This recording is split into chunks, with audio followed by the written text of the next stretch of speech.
Bonjour à tous et bienvenue pour ce nouvel épisode de Splint Doctor, le podcast de la communication politique. On a le plaisir de recevoir un invité qu'on a déjà reçu. C'est Gaspard Ganzer. Bonjour Gaspard. Bonjour Louis. Comment vas-tu ?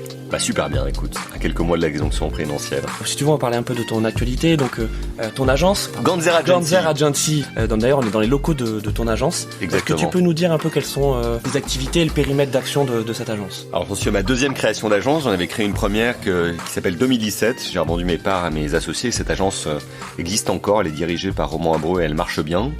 Et moi, il y a à peu près 2 ans, j'ai décidé de créer une autre agence, dont je suis le propriétaire et dirigeant. On est une dizaine, avec des gens jeunes de moins de 30 ans, hyper dynamiques. Qu'est-ce qu'on fait ? On fait des relations presse, du conseil en stratégie, du conseil en communication numérique et pas mal de communication de crise. Et la quasi-totalité de nos clients sont des boîtes du secteur du numérique et du secteur de l'innovation. Donc on aime bien travailler avec des start-upers, comme on dit. Ça fait pas de nous des apôtres de la Startup Nation, mais on y prend beaucoup de plaisir parce qu'on apprend beaucoup de choses aux côtés de nos clients. Et tu continues aussi à enseigner, il me semble que tu as un cours récurrent à Sciences Po ? Oui, j'ai 2 cours récurrents, un à Sciences Po, donc j'enseigne en premier semestre en institution politique et au deuxième semestre en communication politique, et un à HEC Paris, où j'enseigne en communication de crise. Très bien, et alors attends, c'est pas terminé sur ton actualité, il me semble que tu interviens régulièrement sur France Info. Raconte-nous un peu quel est l'objet de cette chronique.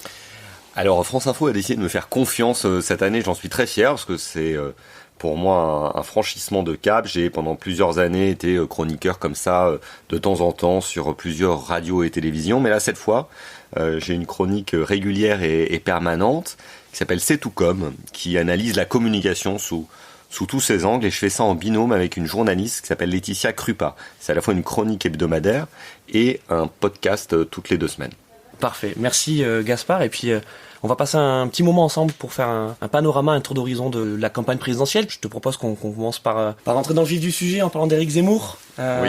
de ce phénomène médiatique dont on ne sait pas vraiment s'il va tenir sur la longueur, mais ce qui est sûr, c'est que depuis maintenant un bon mois, Éric Zemmour tient son agenda médiatique, son agenda politique, et c'est lui qui monte la direction et les sujets. C'est quand même incroyable. Oui, c'est incroyable, même c'est sidérant. On mesure certainement pas encore totalement l'ampleur de ce qui est en train de se passer. Tout d'abord, du point de vue de l'opinion publique, parce qu'il faut quand même commencer par là. Alors, les sondages ne sont pas une science exacte, mais ils indiquent quand même des tendances, ils donnent une ambiance. Éric Zemmour a pris plus de 10 points en un mois. Il est entre 15 et 17% selon les instituts de sondage. Il fait jeu égal avec des personnes aussi chevronnées que Marine Le Pen, Xavier Bertrand. Il n'est pas si loin que ça du président de la République, à moins de 10 points. Donc il se passe quelque chose incontestablement. Une deuxième chose, médiatiquement, il est au centre du jeu médiatique. Tous les médias ne parlent que de lui. Alors soit il l'invite, soit il commente ses prises de parole.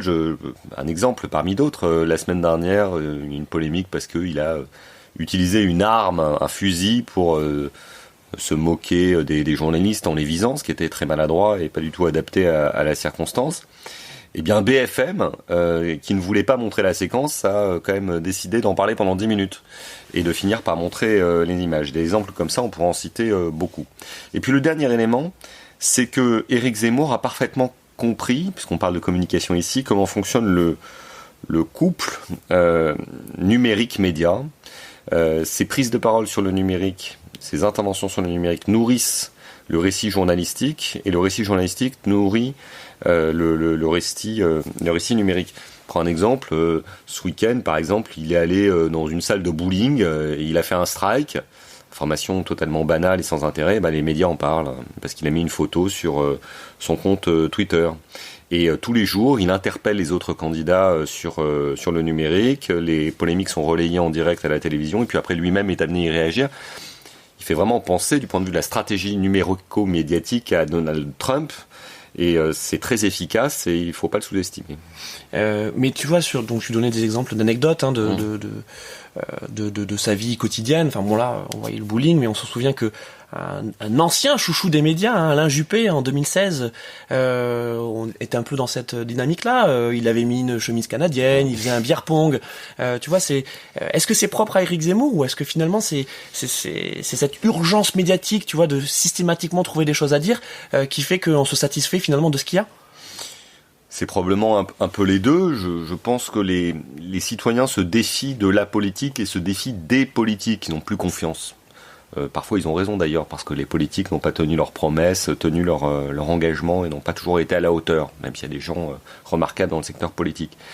Donc ils ont besoin ou envie de voir les politiques d'une autre manière, peut-être davantage proches d'eux, sur les mêmes réseaux sociaux qu'eux, les médias qu'ils regardent eux, et dans des activités qu'ils peuvent aussi pratiquer, comme jouer au bowling, essayer de passer du temps avec sa famille, ou s'habiller de façon non conventionnelle pour un homme politique.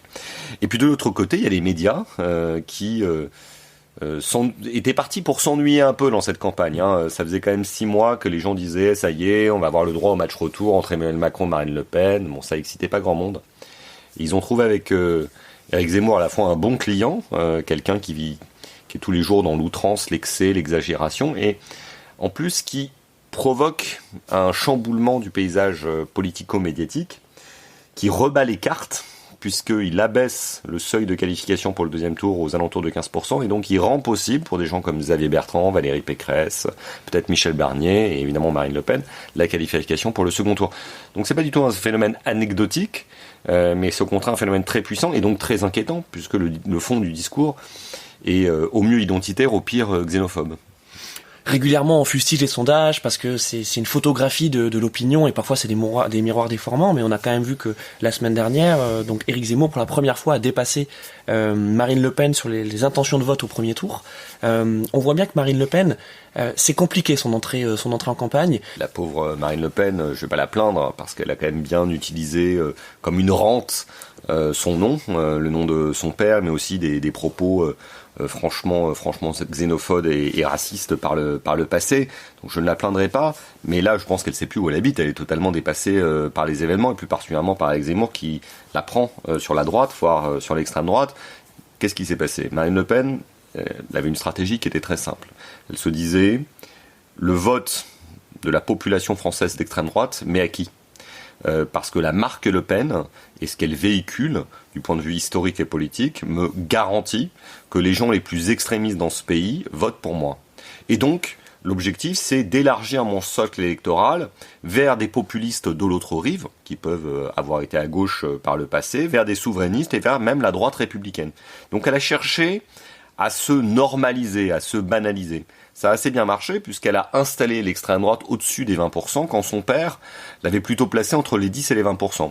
Cette politique, cette stratégie a rencontré une limite lors du second tour de l'élection présidentielle de 2017, où elle n'a pas été à la hauteur de la confrontation par rapport à Emmanuel Macron. Et je pense que quelque chose s'est brisé ce jour-là. Je pense que ce jour-là, elle s'est dit qu'elle-même, elle n'y arriverait jamais, premièrement, et donc ça se sent psychologiquement. Elle est un peu comme un boxeur qui aurait été sonné et qui n'arriverait pas à remonter sur le ring pour combattre une nouvelle fois. Je crois que c'est le traumatisme de ce débat. Je pense que c'est très profond, oui. Parce qu'elle s'est vraiment vue comme pas à la hauteur face à Emmanuel Macron. Elle d'ailleurs, elle a cherché à travailler sur cet échec, mais ça compte quand même, parce qu'elle a pas simplement perdu. Elle a été ridicule. Donc, je pense que ça l'apaise, et donc elle sait plus comment faire, quel ton choisir. Et puis, deuxièmement, Éric Zemmour reprend ses thèses, sauf qu'il le dit de façon plus nette, plus agressive, et puis il apparaît comme plus neuf, et il lui a un peu piqué le talisman de l'extrême droite. Et donc, des gens d'extrême droite aujourd'hui, des électeurs potentiels d'extrême droite, se disent peut-être que c'est lui la relève, et peut-être qu'il a plus de chances d'y arriver qu'elle. Et comme il ne porte pas le nom Le Pen, qui est à la fois une marque qui attire, mais aussi une marque qui repousse, certains des électeurs potentiels d'extrême droite se disent mais pourquoi pas lui finalement, peut-être qu'il pourrait y arriver. C'est pour ça que c'est très dangereux et inquiétant. Avec aussi une guerre des mots, hein. Tu parlais de la nouveauté d'Éric Zemmour, mais il y a aussi une forme de modernité dans sa façon de parler qui n'est pas celle d'un politique. Là où Marine Le Pen semble peut-être plus institutionnalisée, plus normalisée dans ce discours politique. Marine Le Pen elle est tombée dans la potion magique ou maléfique de la politique quand elle était petite. C'est exactement comme Obélix. Son père, toute sa famille faisait de la politique, elle en a quasiment toujours fait, était aux côtés de son père dans les campagnes présidentielles, elle a été élue très tôt. Éric Zemmour, lui, s'est toujours tenu à distance de la politique, il l'a commenté, il l'a suivi, mais il n'avait jamais été candidat. D'ailleurs, aujourd'hui, il n'est toujours pas candidat. Profitons de l'occasion quand même pour le repréciser. Et il connaît parfaitement le langage télévisuel, parce qu'il a occupé les plateaux de télévision pendant plus de 10 ans, et notamment dans des émissions assez exigeantes du point de vue de la polémique. On n'est pas couché, des émissions sur Paris Première, donc il a l'habitude des confrontations et du vocabulaire qu'il faut utiliser. Et puis il connaît aussi très bien les réseaux sociaux, à la fois parce qu'il est entouré de gens beaucoup plus jeunes que lui qui maîtrisent les codes de TikTok, de Twitter, de Facebook, d'Instagram, et d'autre part parce que lui, je pense qu'il a une passion des mots et des formules, et il a le sens de la provocation, et il donne le sentiment en permanence de ne pas avoir grand-chose à perdre, et donc il a des punchlines, comme on dit, beaucoup plus aiguisés que Marine Le Pen, malheureusement. Pour rester sur donc cette partie de l'extrême droite, maintenant, ça va peut-être faire 15 ans qu'on a régulièrement un Nicolas Dupont-Aignan qui réussit à se présenter et qui pèse entre 2 et 4%. Pour l'instant, on l'entend assez peu, mais de toute façon, il se réveille tous les 5 ans. Mais en 2017, on voit que les 2,5% qui manquent à François Fillon pour se qualifier au second tour, et donc être président, c'est certainement Nicolas Dupont-Aignan qui les prend. Est-ce que tu vois d'autres figures comme ça émerger Je pense que la droite nationale, souverainiste, extrémiste est en pleine recomposition, et la recomposition n'est pas terminée. La tectonique des plaques n'a pas fini d'agir. Que va faire Nicolas Dupont-Aignan ? Il avait quand même déjà franchi un cap important la dernière fois, parce qu'il avait dit qu'il était prêt à soutenir Marine Le Pen, voire même à être son Premier ministre. C'est ce qu'on avait compris. Pour l'instant, il est vraiment à la peine. Je pense dans les sondages, mais aussi dans les médias. Il a du talent, il a de l'expérience, il connaît le fonctionnement de l'État, il a déjà gagné des élections, et parfois très facilement en législatif qu'au municipal, donc il ne faut pas le sous-estimer, comme il ne faut jamais sous-estimer un homme politique, notamment quand il est blessé ou menacé. Mais il va devoir se poser la question d'un ralliement à Éric Zemmour, forcément. Donc ça va dépendre de la position d'Éric Zemmour sur la question de l'euro et de l'Europe. Mais si Éric Zemmour, une position qui va dans le sens de celle de Nicolas Dupont-Aignan, je suis sûr que la jonction peut se faire. Tout comme elle peut se faire avec Florian Philippot, qui est un autre personnage important de cette galaxie. Florian Philippot, qu'on pensait mort et enterré, a réussi à récupérer le flambeau du complotisme en France, anti-vax, anti-pass, anti-tout. Il a une bonne existence médiatique. Il y a quand même beaucoup de gens qui sont totalement perdus aujourd'hui, des gens qui de bonne foi ont peur de la modernité, peur des vaccins, peur des passes, savent plus comment faire face à toutes ces épidémies, tous ces dangers qui nous menacent. Et il a une audience, alors je sais pas s'il a un électorat, mais en tout cas il a une audience, et donc lui aussi fait partie de cette galaxie. Et puis après, il y a des personnages qui sont plus difficiles à situer dans le champ politique, mais il y a effectivement les gens qui sont le plus à droite des LR, Éric Ciotti, Laurent Wauquiez. Qu'est-ce qu'ils vont faire demain ? Je ne sais pas du tout, notamment si c'est des candidats plus mainstream qui l'emportent, comme Bertrand, Pécresse ou même Barnier. Et puis après, il y a des figures qui n'ont pas dit qu'elles allaient se présenter à l'élection présidentielle, mais qui pèsent sur celle-ci déjà depuis 5 ans. Je pense à De Villiers, les deux frères d'ailleurs, celui du Puy du Fou, mais aussi le militaire, qui sont très très présents dans le débat public, respectés d'ailleurs, qui vendent des tonnes et des tonnes de bouquins, et qui font partie de cette sphère de la droite extrême et dont la voix compte. Qu'est-ce qu'ils vont faire par rapport à Éric Zemmour et Marine Le Pen ? Je ne sais pas encore. Et puis il y a Cyril Hanouna. Hier, je discutais avec des journalistes qui me disaient que, en gros, 50% des conversations au sein de TPMP, donc l'émission de C8 en première partie de soirée, fin de journée, portaient sur Éric Zemmour. Il y a quand même un chroniqueur à temps plein qui s'appelle Jean Messia, qui est là tous les jours quasiment sur TPMP, l'émission d'Hanouna, et bien qui est un proche d'Éric Zemmour. Donc on voit donc Jean Messia, Hanouna d'une certaine manière, tous ces gens qui participent en fait de la destruction du champ politique traditionnel dans sa rationalité, ouvrent la voie ou creusent des galeries, creusent des failles dans lesquelles des populistes d'extrême droite peuvent s'engouffrer et qui peuvent bénéficier au bout du compte à Éric Zemmour. Je suis désolé pour ce portrait, ce tableau qui n'est pas très positif, mais je pense qu'il vaut mieux se dire les choses pour pas avoir simplement nos yeux pour pleurer dans 6 mois.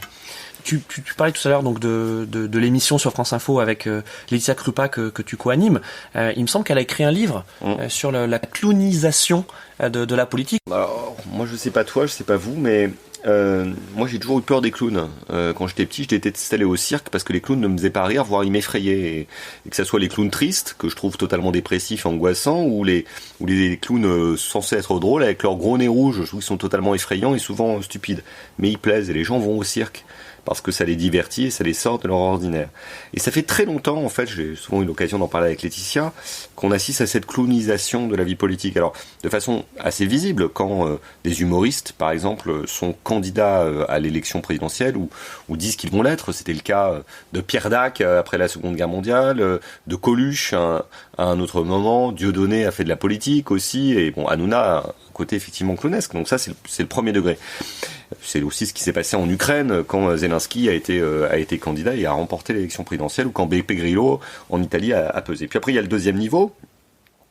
C'est quand en fait des populistes utilisent les armes médiatiques à leur profit, parfois en tournant en dérision les autres politiques. Donc ça, c'est technique classique de l'extrême gauche et de l'extrême droite, qui ont souvent utilisé l'humour de façon presque pamphlétaire pour se moquer les autres. Mais il y a quelque chose d'encore plus incident, c'est quand les médias eux-mêmes finissent par tout tourner en dérision. Et ça, je pense que ça doit tous nous interpeller. Moi, j'adore rire. Je pourrais passer mes journées à me gondoler sur le sol et à rire aux éclats. Mais tout n'est pas toujours drôle, en réalité.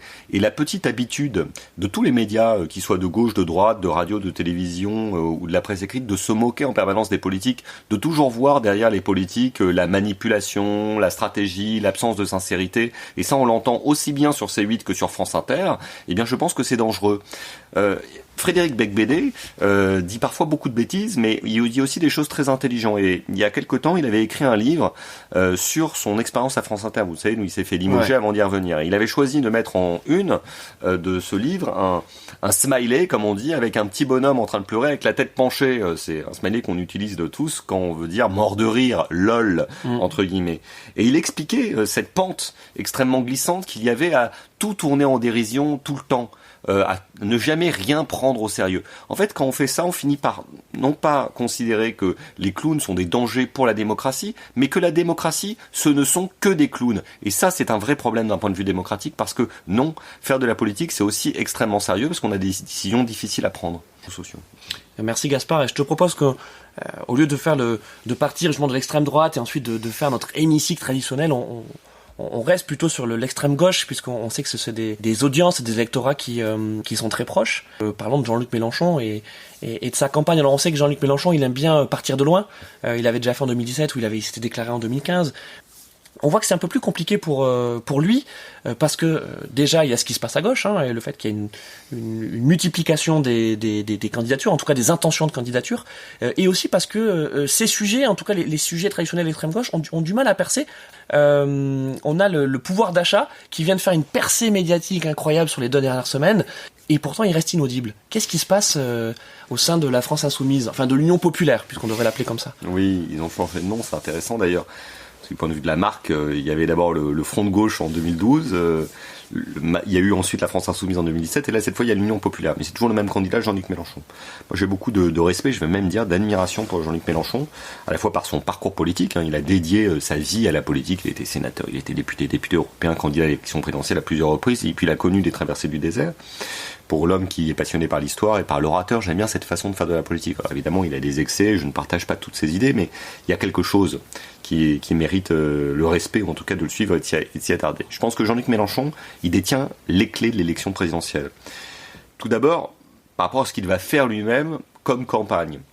Il y a un peu deux phases en Jean-Luc Mélenchon. Il y en a une qui est très vociférante et l'autre qui est plus rassembleuse. Moi, je suis beaucoup plus convaincu par le Jean-Luc Mélenchon républicain qui innove sur les réseaux sociaux et qui organise à la fin de la campagne présidentielle de 2017 un grand meeting à Marseille, très joyeux, dans lequel il y a des airs de Front populaire, que par celui qui vocifère contre des policiers parce qu'il y a une perquisition chez lui. Donc je pense que s'il donne un ton positif, joyeux à sa campagne, Jean-Luc Mélenchon peut changer la face de cette campagne en l'ensemble. Il peut un peu donner de la joie et dont on attend besoin. Deuxième clé dont il dispose, c'est par rapport au thème qu'il va arpenter. Et aujourd'hui, on sent qu'il y a quand même un besoin d'un discours à gauche sur la lutte contre les inégalités, la lutte contre la pauvreté. Le débat dont tu parlais sur le pouvoir d'achat nous en offre l'occasion. Et c'est Jean-Luc Mélenchon qui peut, peut-être plus que d'autres, parce que c'est lui qui a le plus d'expérience et qui est le plus haut dans les sondages à ce stade, à gauche, imprimer des idées sur le sujet. Et je pense qu'Emmanuel Macron sera très sensible à ce que pourra dire Jean-Luc Mélenchon sur le sujet du pouvoir d'achat, et que Jean-Luc Mélenchon peut donner le là en la matière. Et puis troisièmement, il y a cette dynamique à gauche.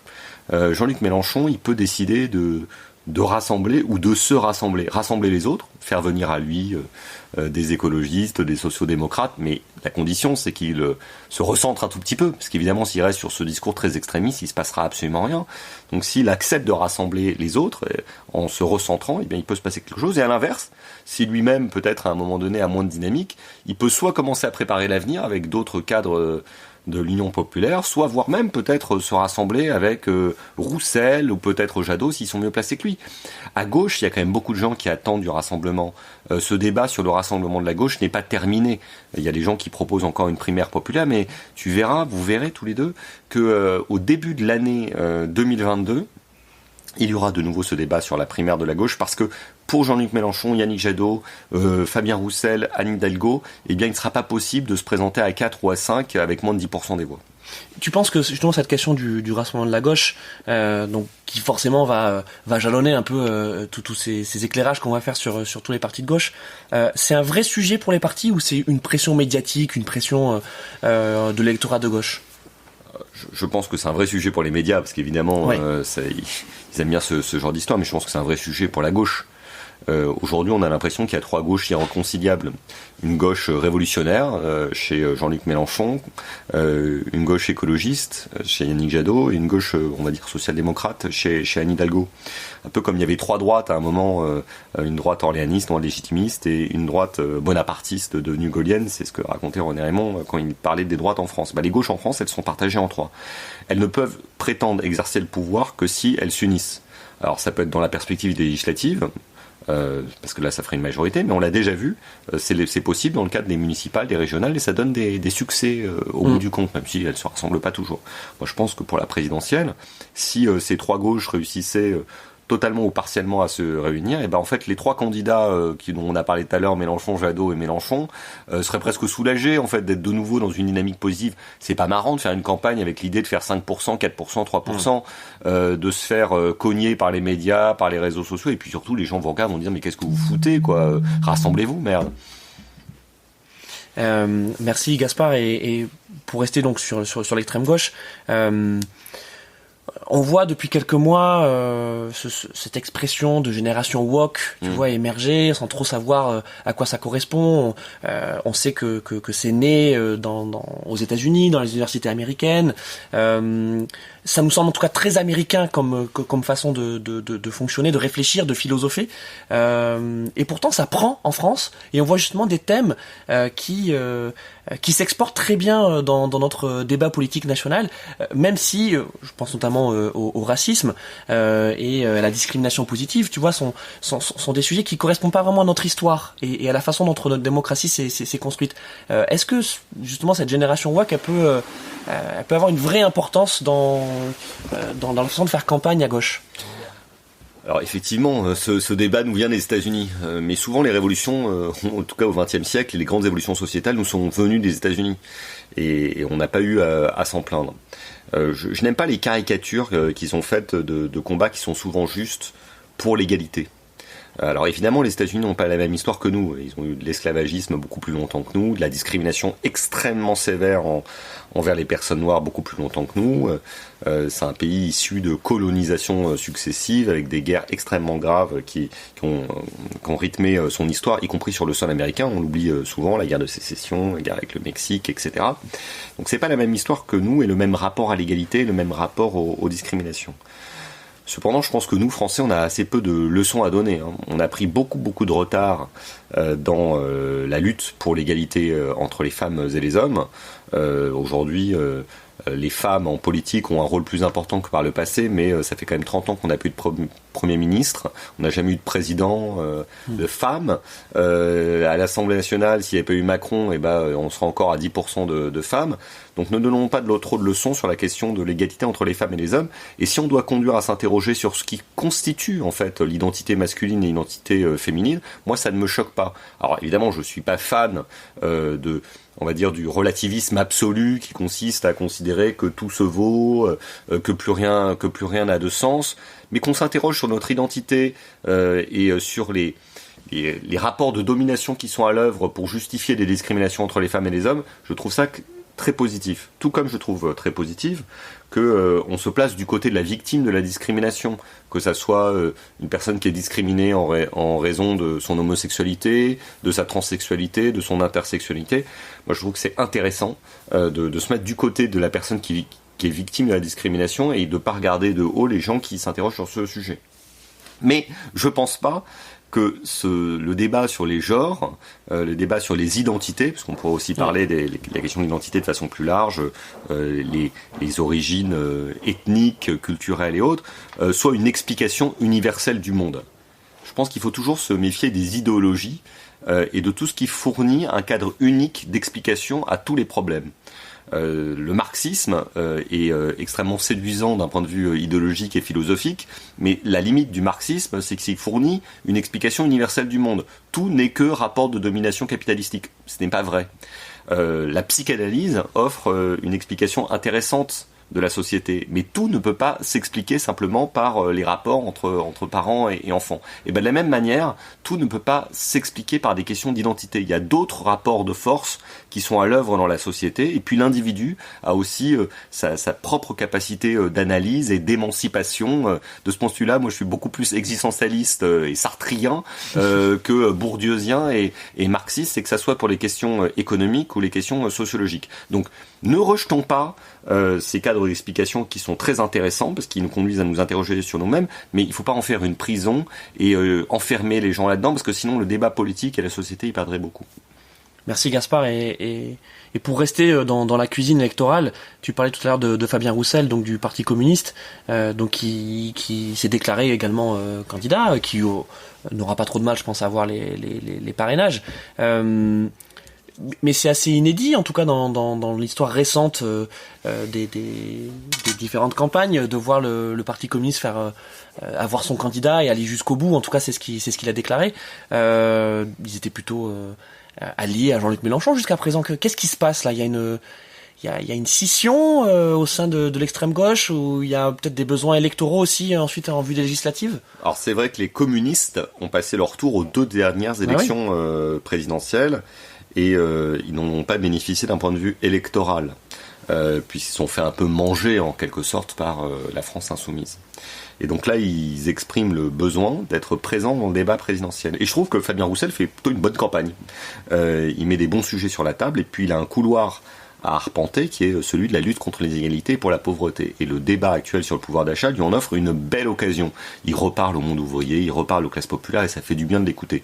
En plus, je pense qu'il s'exprime très bien et que il a une incarnation très forte. Ça passe aussi par le physique, mais je trouve qu'il a du prestance, voire de la prestance et voire même du charisme. Après, le problème, c'est que dans les sondages, il reste quand même très bas. C'est-à-dire qu'il est entre 1, 2, 3%, et donc ça sert à rien d'être candidat si c'est pour faire 3%. Mais je pense qu'il peut être un des moteurs d'une union de la gauche plus large. Il peut être un trait d'union entre peut-être les écologistes et Jean-Luc Mélenchon, entre les sociodémocrates et les écologistes. Si lui donne le coup d'envoi du rassemblement à gauche, peut-être qu'il peut se produire quelque chose. Mais s'il y va tout seul, il participera juste au morcellement. Ouais, enfin il a quand même annoncé qu'il irait jusqu'au bout. Oui, quand on se lance dans une campagne, on dit toujours qu'on veut aller jusqu'au bout. 1, parce qu'on y croit, et 2, parce que il faut le faire croire aux autres. Après, le rapport de force peut vous conduire à ne pas être candidat jusqu'au bout, notamment si vous êtes testé en dessous de 5%, parce que dans ce cas-là, vous risquez d'humilier votre propre camp, ce qui n'est quand même pas positif. Et puis 2, surtout, vous restez d'endetter fortement votre propre camp, parce que comme tu le sais, quand on fait moins de 5% à l'élection présidentielle, on ne bénéficie d'aucun remboursement de ses dépenses de campagne, et on parle de quand même plusieurs dizaines de millions d'euros. C'est 17 millions d'euros une campagne à l'élection présidentielle. Ouais. Bon, après il est possible de faire moins, mais effectivement ça, oui, c'est à minima plusieurs centaines de milliers d'euros. Parlons du PS, donc qui a désigné donc Anne Hidalgo comme étant sa candidate, avec assez peu de surprises. Il y a quand même Stéphane Le Foll qui a essayé de faire vivre ce débat interne. Si on écoute les médias, et on les écoute, le début de campagne d'Hidalgo est quand même poussif. Sa directrice de campagne, Johanna Rolla, donc la maire de Nantes, a également été stigmatisée. Est-ce que c'est si poussif que ça, finalement, cette campagne ? S'il y a un problème Hidalgo, quel est-il ? Alors, je pense que déjà Anne Hidalgo elle a beaucoup de mérite, parce que Oui. elle n'est pas épargnée par les médias et depuis longtemps. Elle a été beaucoup critiquée comme maire de Paris. Elle a quand même réussi à être élue puis réélue et maintenant elle est beaucoup critiquée en tant que candidate à l'élection présidentielle. Et elle tient bon et elle se relance. Elle vient de créer d'ailleurs une nouvelle figure de l'élection présidentielle, c'est-à-dire la relance de campagne. C'est-à-dire qu'elle a été candidate une première fois au mois de septembre et puis une nouvelle fois au mois d'octobre pour montrer qu'elle en avait encore sous le pied. Moi, ce matin, je l'écoutais sur France Info dans son grand oral et j'ai trouvé qu'elle faisait preuve d'une grande combativité. Donc je pense qu'il ne faut pas la sous-estimer. Mais c'était crescendo. Hein. Vous voyez, elle a vraiment, elle en a sous le pied, on le sent, quoi. Elle a du caractère, elle a de la résilience et elle peut surprendre. Moi, je souhaite qu'il y ait un candidat ou une candidate pour le camp social-démocrate, et pour l'instant, c'est elle qui est le mieux placée pour l'incarner. Donc, souhaitons-lui bon courage. Après, c'est vrai que pour l'instant, dans les sondages, ça prend pas beaucoup. Alors, il y a des choses qui sont pas de sa faute. Elle est maire de Paris, elle n'est pas maire de Montélimar ou de Morlaix. Donc, les Parisiens sont quand même détestés dans ce pays. Ils sont soit craints, soit haïs, mais on les aime pas en tout cas. Donc c'est quand même très difficile d'émerger dans le débat public quand on est maire de Paris. Et elle est maire de Paris et depuis longtemps, et puis elle est associée à la politique parisienne depuis très longtemps. La deuxième chose, c'est qu'une grande partie des Français sont quand même très misogynes, et c'est une femme, et elle a le courage de se battre pour justement qu'une femme soit présidente de la République, ce qui serait formidable, mais elle doit subir la misogynie ambiante. Et puis enfin, troisième problème, elle est quand même beaucoup critiquée pour son action en tant que dirigeant politique. Elle a une opposition à Paris qui ne lui facilite pas la tâche, avec des gens qui sont quand même très présents dans l'hémicycle du Conseil de Paris pour la contester, que ça soit dans le camp de Rachida Dati, dans celui des Verts ou même celui de la République En Marche. Et puis surtout, elle se tape quand même une campagne sur les réseaux sociaux d'une très grande violence, ça cache Paris.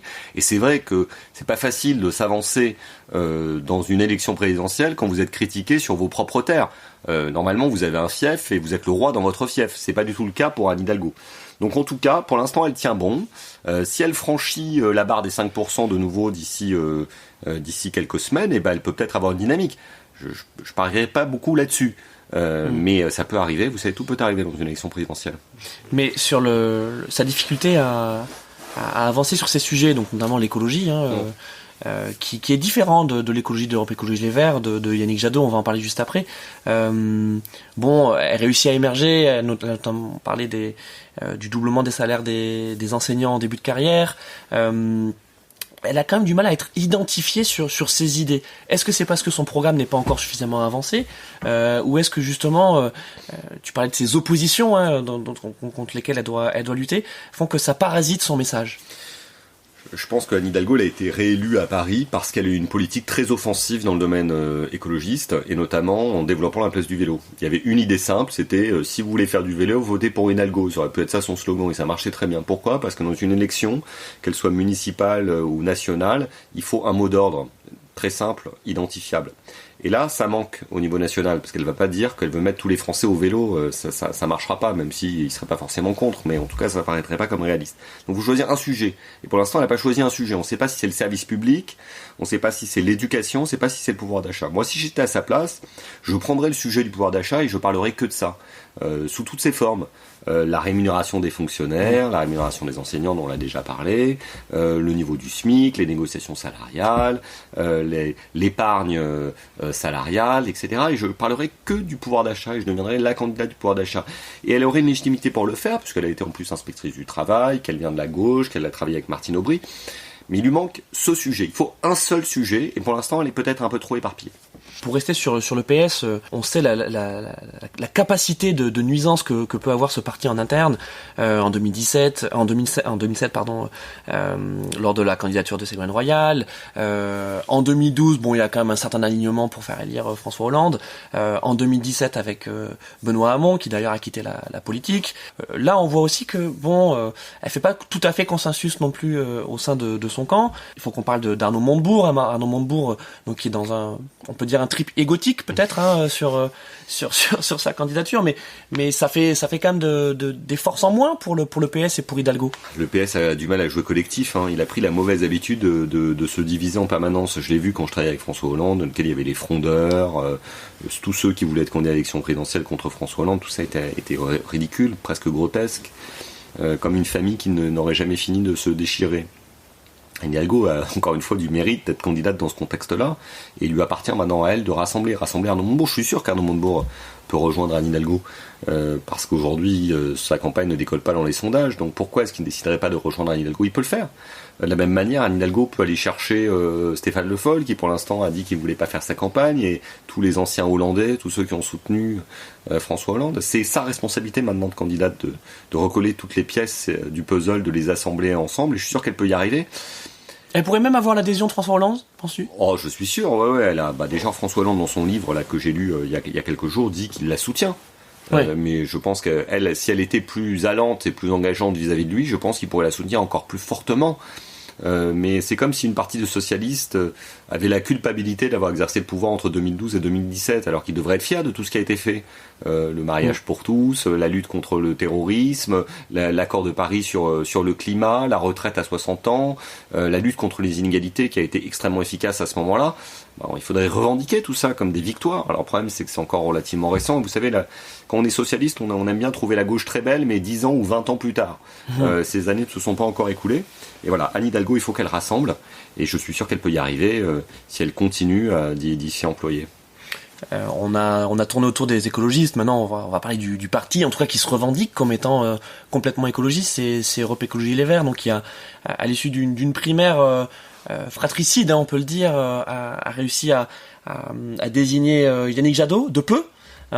Yannick Jadot a dévoilé son équipe de campagne, au sein de laquelle on a Sandrine Rousseau qui occupe une belle place. On a plutôt tendance à penser qu'elle contrôle le parti maintenant, en tout cas elle contrôle aussi le programme. Yannick Jadot, est-ce que tu ne penses pas que il y a toujours ce souvenir de 2017 où il s'était désisté pour rejoindre Benoît Hamon, et que là il est attendu au tournant quand même. Ouais, est-ce qu'il va aller au bout? Alors, je pense que Yannick Jadot va aller au bout. Il a plus vraiment le choix, déjà parce qu'il a déjà renoncé une fois, donc lui faire une deuxième fois, ce serait une condamnation politique définitive pour lui. Et deuxièmement, parce que je pense que les électeurs écologistes attendent qu'il y ait une candidature verte dans cette élection. Faut pas le sous-estimer, à la fois parce qu'il a du talent, il a de l'expérience maintenant, et d'autre part parce que la seule idée moderne d'avenir, avec la seule qui peut permettre de construire un récit alternatif au délire décliniste et identitaire dont on a parlé tout à l'heure, c'est quand même l'écologie. Une écologie positive, joyeuse, etc. Donc il a cette responsabilité. Moi je pense qu'il a encore des marches à franchir et à gravir. À titre personnel, je pense qu'il n'a pas parfaitement géré sa victoire contre Sandrine Rousseau. Parce que qu'est-ce qui s'est passé, pour dire les choses très simplement? Il a gagné politiquement, au sens électoralement, mais elle a gagné médiatiquement. C'est elle qui est apparue comme la star de la campagne, et aujourd'hui elle est quasiment plus invitée dans les médias que lui, et on parle que d'elle. Elle lui a proposé de faire un ticket, il a dit non. Et moi j'aurais dit oui, et il est peut-être pas trop tard pour dire oui. Il devrait dire, de façon extrêmement simple, si je suis président de la République, Sandrine Rousseau sera ma première ministre. Parce qu'il montrerait de cette manière-là qu'il a de la hauteur et du désintéressement. Voire même, il pourrait dire, on fait faire toute cette campagne ensemble, comme un ticket à l'américaine. Les gens trouveraient ça hyper moderne, hyper joyeux. En fait, il faut toujours être du bon côté de la force, comme on dit chez les Jedi. C'est-à-dire, il faut être du côté lumineux, positif, joyeux, et pas du côté gna gna gna, je t'ai battu de 5000 voix. Ça marche pas, ça. Mais dans le cas de Sandrine Rousseau, s'était posé la question de son éventuel ralliement, donc auprès notamment de l'extrême gauche, de Jean-Luc Mélenchon. Alors, c'est qu'elle a été draguée, politiquement parlant, bien sûr, de ce côté-là. C'est quoi l'enjeu pour Yannick Jadot de muscler, je veux dire, sa jambe sociale? Parce que bon, sur l'écologie, il est identifié, son parti est identifié, mais sur le côté social, on a du mal à savoir ce qu'il propose et ce que Europe Écologie Les Verts propose. Oui, effectivement, il pourrait en dire plus, on va dire, sur la lutte contre les inégalités, les conséquences en termes d'égalité ou d'inégalité de la transition écologique. On les attend là-dessus. Mais les Verts, ils ont quand même l'avantage d'avoir un sujet, l'écologie, qui peut se décliner sur la biodiversité, la lutte contre le réchauffement climatique et plein d'autres choses. Ils n'ont pas intérêt à s'éparpiller à partir de 200 sujets. Il faut qu'ils aient leur couleur et qu'ils en soient fiers, c'est la couleur verte, leur nom, les Verts, Europe Écologie Les Verts, leur candidat, leur sociologie particulière dans laquelle il y a assez peu de hauts fonctionnaires, de patrons d'entreprise, mais plutôt des militants associatifs. Et puis surtout, ils peuvent avoir le talisman de la joie. Moi, je suis persuadé que ceux qui arrivent à prendre ce talisman de la joie, de la bonne humeur et de l'avenir, ils peuvent gagner l'élection présidentielle. les Verts, ça peut te sembler étonnant, ils peuvent gagner l'élection présidentielle cette fois. Parce que le seuil de qualification au second tour s'est abaissé à 15%. Et ça va peut-être continuer d'ailleurs, à mesure que la campagne arrivera. Parce que Macron peut aussi perdre des voix. Les Verts, aujourd'hui, je les ai vus tester jusqu'à 9. En Allemagne, ils ont fait 15% des élections législatives. Donc la marche n'est pas si importante à gravir. Si ils arrivent à se rassembler avec une partie des électeurs socialistes, avec Montebourg, peut-être une partie des déçus de Jean-Luc Mélenchon, ils peuvent être au second tour. Et au second tour, moi j'adorerais voir un duel entre Emmanuel Macron et Yannick Jadot. Là, il se passerait quelque chose politiquement et on s'interrogerait vraiment sur ce qui est notre avenir. Bah justement, tu l'as dit, on va parler donc de la majorité présidentielle, de cette maison commune qui ne dit pas encore son nom et de la de la candidature attendue d'Emmanuel Macron. C'est pour l'instant la star des sondages, c'est le président le plus populaire de la Ve République à ce stade-là, en tout cas, moins d'un an de l'élection présidentielle, à quelques mois. Emmanuel Macron, qu'est-ce qu'il doit faire ? Il doit continuer à faire son agenda de président, ou est-ce qu'il doit descendre dans l'arène parce que ça commence à taper fort quand même ? Le président de la République, il est dans une situation pas si simple que cela. Il est ultra favori, archi favori de l'élection présidentielle. C'est l'histoire qui est devant lui. C'est-à-dire que s'il gagne, il sera non seulement le premier président réélu dans le cadre d'un quinquennat, et donc en dehors d'une période de cohabitation, mais surtout, il sera le seul président à avoir été favori des sondages du premier jour au dernier jour de son quinquennat. Absolument exceptionnel quand même. On dit tout le temps que l'histoire ne se passe jamais comme prévu, que les événements ne se déroulent jamais comme prévu. Là, on va dire que les sondeurs ont eu raison quand même. Ce serait bien la première fois. La tentation est quand même très forte d'attendre que les autres commettent des erreurs et de rester à l'Élysée en profitant du moyen, entre guillemets, de la République pour faire des déplacements et annoncer des décisions. Il a les commandes, pourquoi les lâcher ? Moi, je pense que cette stratégie d'attendre février ou mars pour être candidat est extrêmement risquée et que s'il fait ça, il est sûr de perdre. Parce que, entre-temps, les adversaires se seront structurés et auront occupé l'espace médiatique. On voit déjà que Zemmour est en train vraiment d'ambiancer l'élection présidentielle. Demain, les Républicains vont finir par avoir un candidat unique au mois de décembre. Et il ne faudra pas le sous-estimer, je pense, ce candidat, parce qu'il y a une attente quand même d'une droite républicaine d'avoir un candidat fort. Et puis après, il y a les autres thèmes du pouvoir d'achat, de l'écologie, etc. Et donc, le président de la République, il ne peut pas être dans la tribune du stade de foot à regarder les joueurs jouer sans lui. Parce que sinon, quand il va arriver sur le terrain, il sera trop tard et le score sera fait. Ça, c'est la première chose. Et la deuxième chose, c'est que Macron, il a gagné en étant disruptif, provocateur. C'est pas le genre à faire des tactiques trop compliquées sur tableau noir. Il est fait pour jouer sur le terrain. Et donc moi, je lui conseille de rentrer le plus vite possible sur le terrain, peut-être en prenant les gens de court, y compris dans son entourage, et être candidat, là on est fin octobre, début novembre, en novembre ou en décembre, et de reprendre le ballon et d'aller marquer des buts lui-même. Ouais, justement, c'est pour ça que je voulais qu'on termine par les Républicains, parce que on voit bien que l'élection va se faire à droite, en tout cas. Oui, à ce stade, en tout cas. Ouais. À ce stade-là, et que forcément, du côté de Macron et de son équipe, on est très attentif à ce qui se passe du côté des Républicains, et évidemment, en fonction de qui sera désigné le 4 décembre, ça va changer énormément de choses dans la stratégie du parti présidentiel. Est-ce que il n'y a pas un danger, un piège à ce que Macron se droitise trop? Et que justement, tout à l'heure on parlait justement de ce qui se passe du côté des Verts, du côté du PS, et que c'est le social-démocratie qu'il avait quand même réussi à rassembler en 2017, et dont il a encore aujourd'hui quelques agrégats, ne le quitte définitivement. Je pense que je vais répondre à ta question en la prenant par un autre sens, c'est que je pense que les Républicains détiennent la clé de l'élection présidentielle, mais eux la clé de la victoire. Mélenchon, il a les clés de la présidentielle parce qu'il peut faire bouger la gauche. La droite, les Républicains, ils peuvent gagner l'élection présidentielle. Il suffit pour cela d'une seule chose, c'est qu'ils aient un candidat unique au mois de décembre et que celui-ci soit soutenu par la totalité de sa famille politique. Si c'est Valérie Pécresse, Xavier Bertrand ou Michel Barnier qui est soutenu par tous les autres, honnêtement, je pense qu'ils gagneront. Parce qu'il y a une envie d'alternance en France, non pas de changement de politique, parce que je pense que les gens sont assez contents de ce qu'a fait Emmanuel Macron, mais... Changement de tête. Changement de tête, voilà. Je pense que ça, Emmanuel Macron le sait. Donc il a deux manières de traiter cette question. Soit il va sur le terrain de la droite pour les assécher le plus vite possible. Moi, je pense qu'il est allé au bout de cet exercice, qu'il n'y a plus rien à prendre ou à gratter à ce stade. Plus personne non plus. Plus personne, a priori, voilà. Soit il fait ça, soit il décide de retourner vers la gauche. Et moi, je pense qu'il aura intérêt à retourner un peu vers la gauche, parce que sinon, il va perdre définitivement les électeurs de gauche qui sont déjà très éloignés de lui, pour un grand nombre d'entre eux, et qui, le jour où ils auront un champion avec une dynamique, que ça soit Anne Hidalgo, Yannick Jadot, Jean-Luc Mélenchon ou quelqu'un d'autre, auront du mal à aller voter pour Emmanuel Macron au second tour. Et donc, si Emmanuel Macron se retrouve au second tour face à un dirigeant de la droite républicaine, je pense que les électeurs de gauche n'iront pas voter pour Macron pour le sauver, voire même, certains iront voter pour la droite juste pour le plaisir de créer une petite alternance. Donc il faut vraiment qu'il renvoie des signes à gauche, quoi. Il faut vraiment que le président de la République renvoie le maximum de signaux à gauche dans cette dernière ligne droite, sinon les voix de la gauche lui manqueront. Or, comme tu le sais, il a été élu aussi grâce aux voix de gauche en 2017. Est-ce que tu penses qu'il y a un anti-macronisme comme il y a pu avoir un anti-sarkozisme, un anti-hollandisme, ou finalement ça reste assez résiduel ? Alors, je pense qu'il y a des gens qui détestent le président de la République, comme ils détestent d'ailleurs tous les présidents de la République, comme ils détestaient Hollande et comme ici Nicolas Sarkozy.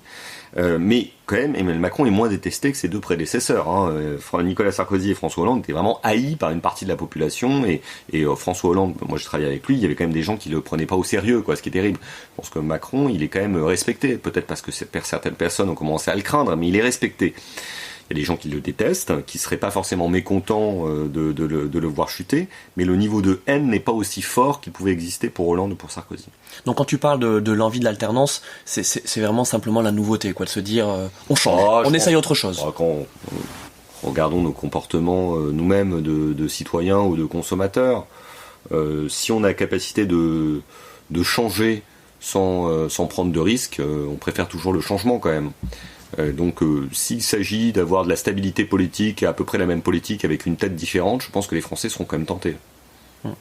Et donc pour terminer sur les Républicains, c'est un parti qu'on nous annonce mort depuis 2017 et pourtant ils ont des succès électoraux. Lors des municipales, il y a effectivement cette vague verte, mais derrière il y a aussi la vague bleue avec ce maillage territorial historique de la part de la droite, mais qui a été conservé. On voit il y a quelques mois aussi lors des départementales et des régionales, ils ont conservé la totalité de leurs exécutifs. Ils ont même gagner des élus supplémentaires. Donc ça reste un parti quand même qui est très fort, qui est important, central, j'ai envie de dire, dans la vie politique française. Et pour l'instant, en tout cas dans cette campagne interne, entre eux, donc tu l'as dit, Xavier Bertrand, Valérie Pécresse, Michel Barnier, Philippe Juvin, Éric Ciotti, les deux seront, je pense, plus des sparring partners. On a du mal à voir se dessiner une forme de cohérence. Ouais, je pense que c'est la cohérence. Je pense que c'est quand même celle d'un parti conservateur à la française, pas à l'américaine. Parti qui est du côté de l'ordre, de la sécurité, d'un certain respect des territoires et des traditions, qui est peut-être moins aspiré par l'avenir que peuvent l'être les macronistes historiques ou les écologistes, qui n'est pas pour détruire non plus les institutions ou tout remettre en cause comme le propose la droite nationale et souverainiste, qui est un parti de la stabilité, de la conservation, et il y a une aspiration française pour cela dans notre pays. Je pense qu'ils peuvent avoir un candidat qui permet de rassembler tous ces bouts. Alors, les trois favoris peuvent le faire chacun à leur manière. Valérie Pécresse, parce que elle incarne une droite qu'on pourrait presque appeler de versaillaise, même si je pense qu'elle aimerait pas qu'on l'appelle de cette manière-là, mais en tout cas de francilienne, assez bourgeoise, chrétienne, voilà, qui correspond vers de la droite. Xavier Bertrand, c'est plutôt une droite plus populaire et territoriale qui compte beaucoup dans ce pays. Et enfin, Barnier, je pense que c'est une droite un peu plus bourgeoise, ouverte vers le monde, vers l'Europe, et qui accorde aussi beaucoup d'attention et de respect aux anciens. Barnier est en train de devenir le favori de cette élection parce qu'il incarne presque physiquement cette droite conservatrice, sa façon de s'exprimer, son port altier, la couleur de ses cheveux, tout renvoie à ce que pourrait être un candidat de la droite. Et je pense que s'il est désigné au bout du compte, Macron aura vraiment des soucis à se faire. Tu penses que Michel Barnier serait le candidat le plus dangereux pour Emmanuel Macron de tous ceux qu'on vient de citer? Je pense que Michel Barnier est de très loin le candidat le plus dangereux pour Emmanuel Macron, parce que il a une crédibilité internationale considérable, et donc personne pourra lui faire le coup de la stature présidentielle. Je pense qu'il est peu connu donc on va dire des gazettes du quotidien, et donc il est relativement neuf. Voilà, neuf. Médiatiquement parlant. Relativement neuf médiatiquement. Et puis physiquement, le contraste avec Macron va être saisissant. Hein. Il a 20 ans de plus que lui, il est très expérimenté, il est très grand, etc. Je pense que ça sera pas simple pour Emmanuel Macron si c'est lui. Oui, c'est vrai que il a 70 ans, et Michel Barnier, Ouais. on se rappelle que lorsque Alain Juppé était lui-même candidat, il avait également 70 ans, et on parlait beaucoup de son âge, alors que Michel Barnier, on parle pas de son âge. Moi, je serais le conseiller de Michel Barnier, je mettrais beaucoup son âge en avant, parce que je suis persuadé que ça va être la revanche des pépi boomers, cette élection présidentielle. C'est-à-dire que les 68ards, là, les baby boomers se sont fait prendre de court par leurs collaborateurs ou leurs juniors en 2017. Emmanuel Macron a pris tout le monde par surprise, il est devenu président de la République à moins de 40 ans. Mais je pense que les baby boomers qui sont devenus des pépi boomers, là, ils n'ont pas dit leur dernier mot. Ils ont aujourd'hui entre 60 et 80 ans. Ils votent aux élections de façon très, très soudée.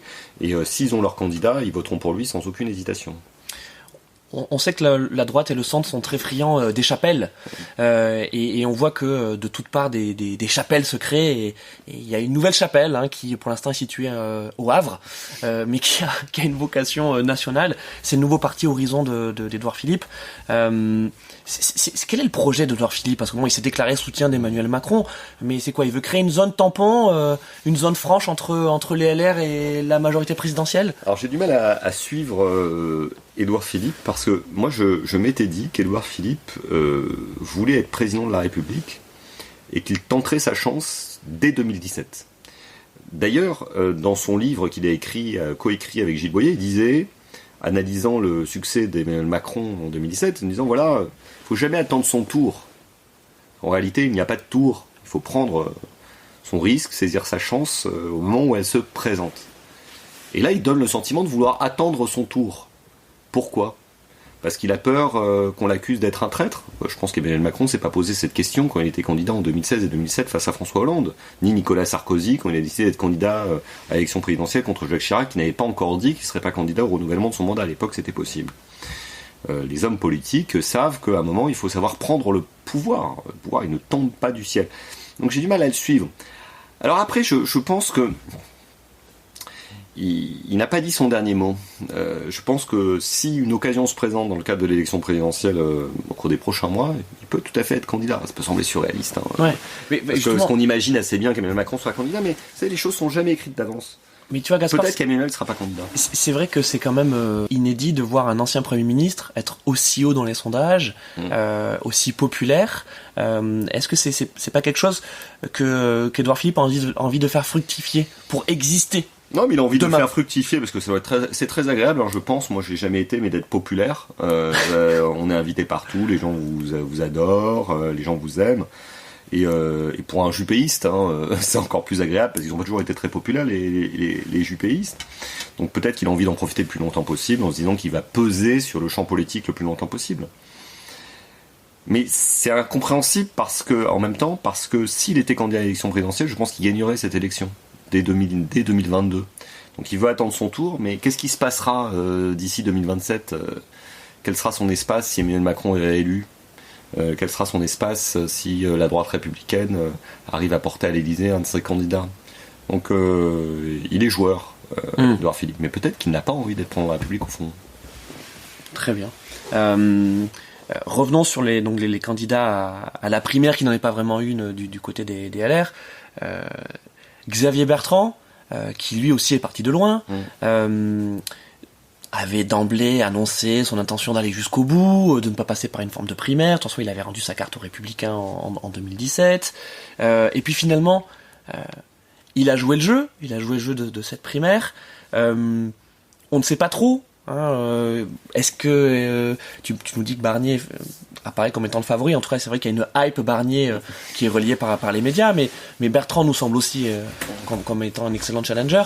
C'est aussi Pécresse qui Valérie Pécresse qui nous surprend en ayant une campagne très à droite, alors que justement elle avait fait campagne à la région. Elle a brillamment emporté la région Île-de-France en étant plutôt centriste, justement en balkanisant la candidature de Laurent Saint-Martin, le candidat La République En Marche. Qu'est-ce qui se passe? Ces calculs politiques, est-ce que c'est le genre de calcul que les adhérents LR détestent? Je connais pas assez bien les adhérents là, mais ce que j'observe, c'est quand même qu'il y a 3 très bons candidats dans ce congrès, cette primaire interne. Tous les 3 étaient anciens ministres, hein, ils ont beaucoup d'expérience politique au niveau local, au niveau national et au niveau international. Et on disait que les LR étaient morts, et franchement, ils ont 3 personnes qui sont favoris au sein de ce congrès. Les 3 pourraient être présidents de la République. Hein. J'ai aucun doute sur le sujet, sur leur présidentialité. Tu veux dire sur leurs compétences? Je pense qu'ils seraient crédibles et compétents, capables, tant Valérie Pécresse que Xavier Bertrand que Michel Barnier, d'être à l'Élysée. J'ai vu ce que c'était d'être président de la République. Je suis sûr qu'ils sont capables de faire ce job. Après, je pense que pour y arriver, il faut quand même à un moment se détacher des petits coups tactiques et politiques. Il faut rester soi-même.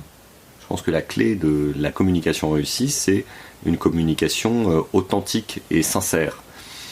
Xavier Bertrand me semble assez sincère au final dans son positionnement, même s'il a fait des pas de côté par rapport aux Républicains. Je pense que Barnier, pour l'instant, est assez sincère, il croit en sa chance. Je pense que Pécresse, elle est parfois un peu à contre-emploi, parce que elle joue la droite dure, alors qu'elle est plutôt une droite démocrate chrétienne, presque centriste. Alors, est-ce que c'est l'influence de son directeur de campagne, Patrick Stefanini, qui est un redoutable directeur de campagne, mais qui avait fait la campagne de Fillon la dernière fois? Est-ce que c'est parce qu'elle pense que l'électorat LR est très à droite et qu'il faut lui envoyer des gages? Est-ce que parce qu'elle craint que, étant une femme, on ait peur qu'elle soit pas assez ferme? Mais je trouve qu'elle est un peu à contre-emploi. Elle peut quand même gagner, hein, elle est quand même redoutable, hein, mais je trouve qu'elle est un peu à contre-emploi. Très bien. Et donc, pour parler de Philippe Juvin et Éric Ciotti, c'est quoi? C'est des...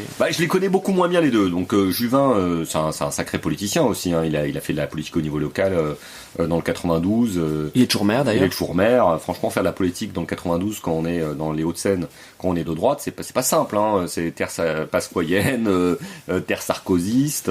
Il y a plus d'une personne qui ont laissé leur peau là-bas. Et lui, il a réussi à faire son trou et à y peser. Donc ça veut dire que quand même, il a du savoir-faire politique. C'est un médecin reconnu. Il a une notoriété grâce à cette épidémie de Covid qui lui a permis d'arriver souvent sur les plateaux.